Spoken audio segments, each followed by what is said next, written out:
Welcome students. वार्षिक परीक्षा 2024 का टाइम टेबल जारी हो चुका है। 5 अप्रैल से आप सभी की परीक्षाएं हैं, कक्षा 9 और कक्षा 11 की। तो यहाँ पर मैं आपके लिए लेकर के आया हूँ एक बेहतरीन पेपर जो वार्षिक परीक्षा सत्र 2022-23 के अंदर डिस्ट्रिक्ट बीकानेर के अंदर छपा था। तो यहाँ पर आपके क्या होता है, यही जो पेपर है वो घूम फिर करके सभी डिस्ट्रिक्ट्स में आते हैं। जो पिछली साल बाड़मेर का पेपर था वो इस बार हो सकता है बीकानेर में छप जाए, बीकानेर वाला बाड़मेर में छप जाए, जैसलमेर में, जयपुर में, कहीं भी छप सकता है।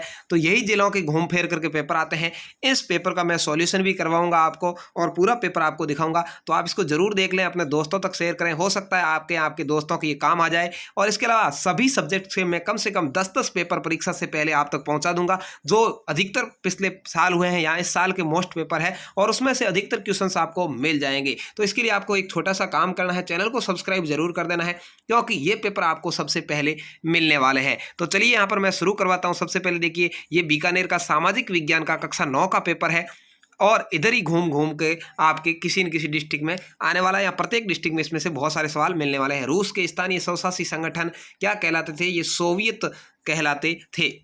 श्रीलंका में घुमंतु कृषि को किस नाम से जाना जाता है? तो चैना नाम से जाना जाता है। राजस्थान के रेगिस्तान में रहने वाला चरवाहा समुदाय क्या कहलाता है? राई का कहलाता है, जो रेगिस्तान में रहता है। अधिकतर बाड़मेर, जैसलमेर, बीकानेर इन क्षेत्रों में रहता है। कौन सी रेखा भारत को 2 भागों में बांटती है? तो भूमध्य रेखा भारत होना चाहिए यहाँ पर, भारत को संसार को होगा। कौन सी रेखा संसार को 2 भागों में बांटती है? तो भूमध्य रेखा है, वो होगी। गोवा के दक्षिण में स्थित पश्चिमी तटीय पट्टी कौन सी है? तो इसको कोंकण कहा जाता है। ब आपका राइट है। निम्नलिखित में से कौन सी लवणीय जल वाली झील है? तो ये सांभर झील है, वो नमकीन झील है, लवणीय झील है। तो उसको कह सकते हैं आप। जयपुर में है, पूछा जाए तो अजमेर और जयपुर में। सिनकोना के वृक्ष कितनी वर्षा वाले क्षेत्रों में पाए जाते हैं? तो ये जो है वो लगभग आपके 100 सेंटीमीटर वर्षा वाले क्षेत्र में पाए जाते हैं। निम्न में से किस राज्य में सर्वाधिक महिला साक्षरता है? तो ये सर्वाधिक महिला साक्षरता है वो केरल में है। यहाँ पर इसने गलत लिखा है, केरल में है ये भाई। आपका राइट आंसर होगा। जनता का शासन किस प्रकार की व्यवस्था में होता है? ये लोकतंत्र में होता है जनता का शासन। आपका राइट आंसर होगा। दक्षिण अफ्रीका में किन लोगों के साथ भेदभाव किया जाता था? तो काले लोगों के साथ में भेदभाव किया जाता था। तो ये 10 तो आपके आएंगे ऑब्जेक्टिव टाइप क्वेश्चन, जो 10 में से 10 नंबर आप आराम से इसमें प्राप्त कर सकते हैं। इसके अलावा आप इसकी PDF प्राप्त करना चाहे तो टेलीग्राम ग्रुप का लिंक डिस्क्रिप्शन में दे रहा हूँ, जहाँ जाकर के आप इसको ज्वाइन कर सकते हैं। वहाँ पर आपको सभी पेपर्स की PDF है वो मिल जाएगी। भारत में साइबेरियन सारस कौन सी ऋतु में आते हैं? ये आपको लिखना है। तो साइबेरियन सारस है वो सर्द ऋतु में आते हैं। कौन सी भाई? सर्दी की ऋतु में आते हैं। दक्षिण में समुद्र पार हमारा पड़ोसी देश कौन सा है? तो श्रीलंका है, नीचे की तरफ लटका हुआ, आपने देखा होगा इस तरह से। जो भारत का मैप है उसके अंदर ऐसे नीचे की साइड में है। उत्तरी मैदान कैसी मृदा से बने हैं? तो जलोढ़ मृदा से बने हैं। और कौन सी झील भारत में खारे पानी की सबसे बड़ी झील है? तो चिल्का झील है वो खारे पानी की सबसे बड़ी झील है। उत्तरी भारत में कौन सी ऋतु मध्य नवंबर से प्रारंभ होकर फरवरी तक रहती है? तो शीत ऋतु। यानी यहाँ पर उत्तरी भारत यानी राजस्थान वगैरह है, वहाँ पर शीत ऋतु मध्य नवंबर से फरवरी तक रहती है। लद्दाख की बर्फीली पहाड़ियों पर क्या पाया जाता है भाई? तो वहाँ पर ये थाक पाया जाता है। ठीक है, याक इसमें लिखना था, यहाँ अशुद्ध लिख दिया है, याक पाया जाता है।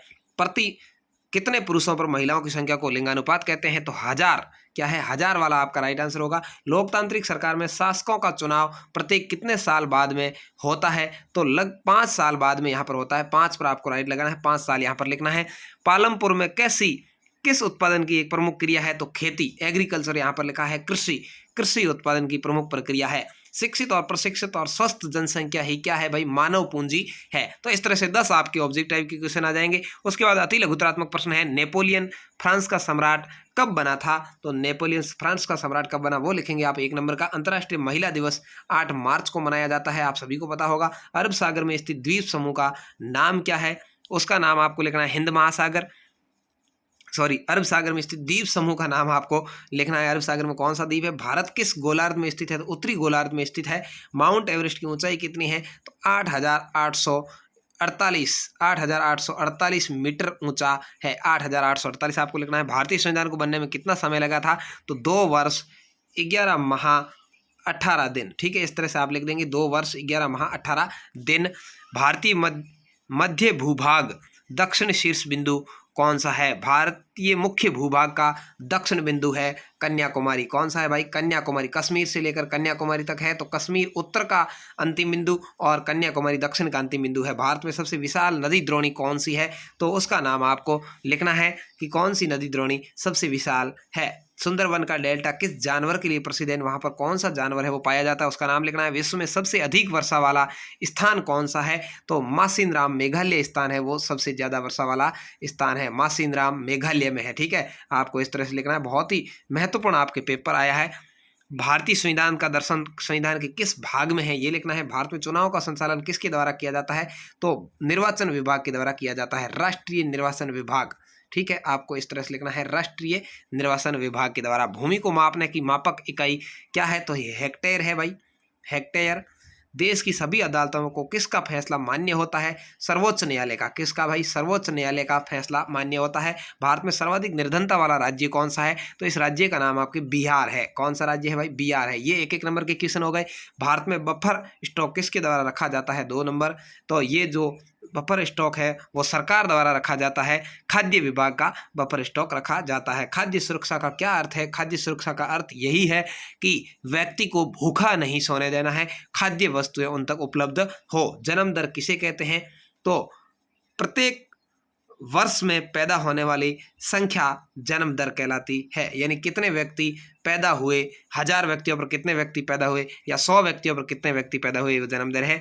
लोकतंत्र किसे कहते हैं? लोगों का, लोगों के लिए, लोगों के द्वारा शासन लोकतंत्र कहलाता है, जिसमें लोगों के द्वारा अपने शासक को चुना जाता है। रबी और खरीफ की 2-2 फसलों के नाम लिखने हैं। तो रबी की फसल बहुत सारी जो सर्दी के समय बोई जाती है, जैसे आप लिख सकते हैं जीरा, इसबगोल, अरंडी। ठीक है, इस तरह से कोई भी 2 का नाम लिखना है। और खरीफ के अंदर आप लिखेंगे तो बाजरा, मक्का, मोठ, मूंग, इस तरह से आप लिख सकते हैं।